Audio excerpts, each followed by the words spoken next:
Mga katrops, welcome back ulit sa aking channel, Sports Rock PH. At ngayon nga ay pag-uusapan natin ang balitang pagbagsak ng Golden State Warriors sa standings ng Western Conference. Pag-uusapan na rin nga natin dito sa ating panibagong video, ang balitang naka-jackpot nga na po sa trade, ang Los Angeles Lakers.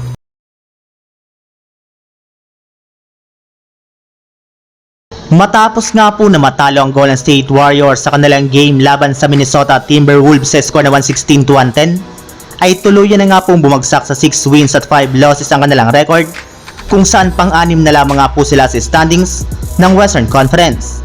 At ang mas masakit pa nga po dyan ay sobrang nahihirapan pa rin nga po sila ngayon na makakuha ng panalo sa pagkakaroon nga po nila ng 3-game losing streak, at dalawang laro nga po dyan ay nangyari sa loob mismo ng kanilang home court na Chase Center, na sobrang nakakadismaya talaga para sa kanilang team at sa kanilang mga fans.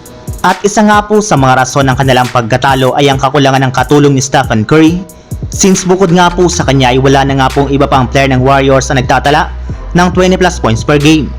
Kaya dahil nga po dyan ay nagsisimula na rin naman nga po magkagulo ngayon ng kanilang team, at marami na nga po sa kanilang mga fans at maging analyst ang nagsasabi na kailangan na nga po nilang baguhin ang kanilang rotation para makabawi sila sa kanilang mga susunod na game. At kung hindi naman ay maaari na rin naman nga po silang magsimulang maghanap ng trade para mapalakas pa nilang lalo ang kanilang kasalukuyang lineup. Samantala, punta naman tayo sa ating sunod na pag-uusapan sa balitang naka-jackpot nga na po sa trade, ang Los Angeles Lakers. Bago pa man nga po mai-trade si James Harden sa Los Angeles Clippers at sirain nito ang chemistry at record ng kanilang team ngayong season, ay marami muna nga pong mga kupunan ang nagagawan para makuha ang kanyang serbisyo. At kabilang na nga po dyan ang kupunan ng Los Angeles Lakers na gusto sanang makuha si James Harden para pamalit kay D'Angelo Russell at ipang tandem kina LeBron James at Anthony Davis. Yes, marami na nga po mga fans ang nag-request noon sa Lakers na kunin nga po nila si Harden sa trade ng nagdaang offseason. Ngunit kasunod lamang nga po ng nangyayari ngayon sa prangkisa ng Los Angeles Clippers, ay marami na nga po sa mga Lakers fans na nagsisimula ng magpasalamat at hindi nakuha ng kanilang team si Harden sa isang malakihang blockbuster trade.